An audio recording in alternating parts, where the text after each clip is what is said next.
Welcome to the GMJ podcast. In this episode, we are examining a recent study titled Palliative Care as a Health System Indicator in Georgia: Unmet Need, Access Barriers, and Policy Implications, authored by Sharvari, Patil, and Sulkhan, Inaishvili.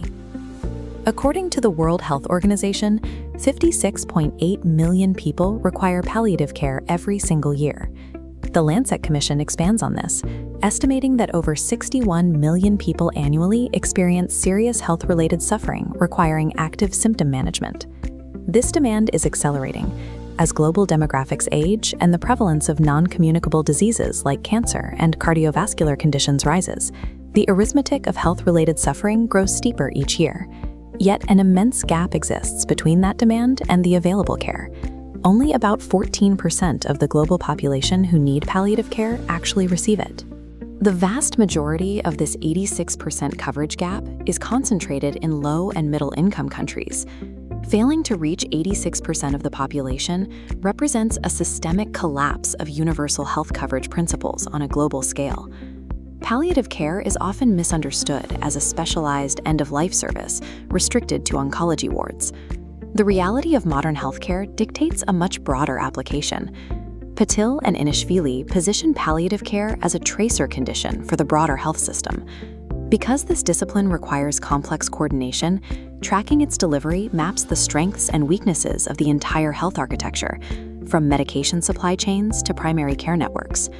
To test this tracer condition model, the authors examine the healthcare system of Georgia, providing a detailed case study of a country currently navigating a rapid demographic and epidemiological transition. The central thesis is clear: a national health system that fails to deliver palliative care reveals structural flaws in its basic responsiveness and care coordination. To conduct this audit, the researchers utilized a policy-oriented narrative review and conceptual analysis. They synthesized three distinct domains of evidence. First, they analyzed global research on serious health-related suffering and international benchmarks for opioid access. Second, they evaluated Georgia-specific literature and national policy frameworks governing the development of local palliative services. Third, they examined national health system statistics, mapping the actual healthcare infrastructure, workforce capacity, and patient utilization rates inside Georgia. Combining these three domains allows the researchers to look past isolated clinical statistics. It exposes the actual regulatory bottlenecks choking the delivery of care. This tri-part methodology takes basic health statistics and transforms them into a comprehensive audit of infrastructure limitations and overall health equity.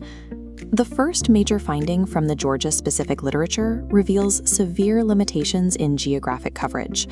Palliative services are highly concentrated in major urban centers.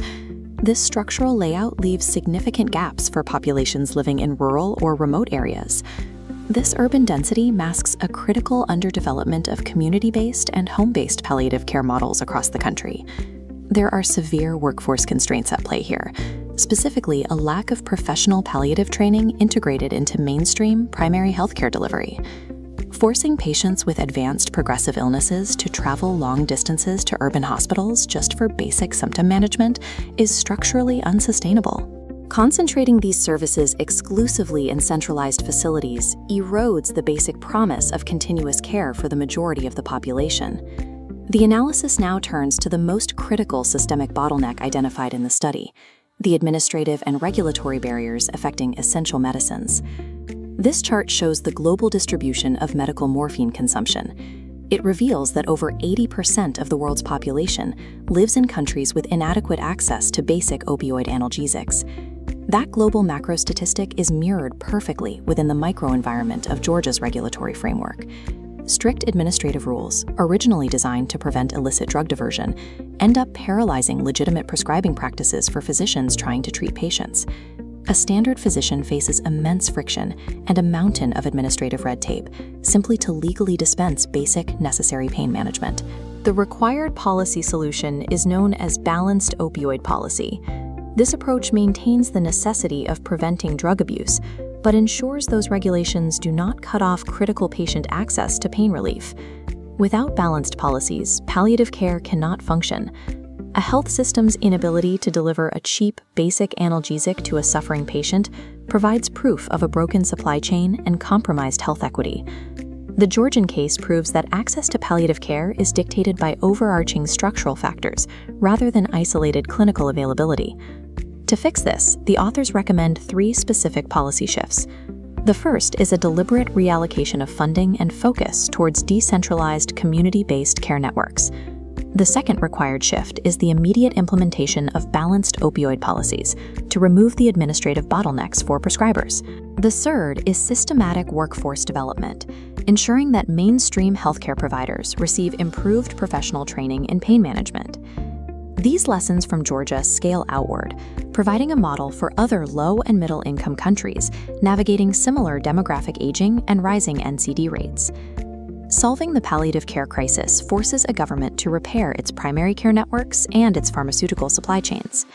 Improving this tracer condition inherently strengthens the entire system. Ultimately, holding health systems accountable requires systematic, ongoing monitoring of service coverage and equity indicators. To explore the comprehensive synthesis of national health statistics and policy frameworks discussed today, we highly recommend reading the full publication by Patil and Inaishvili. Thank you for listening to the GMJ podcast. You can find a direct link to the article in the episode description. Adequate pain relief is a universal human right, the essential baseline for dignity in healthcare.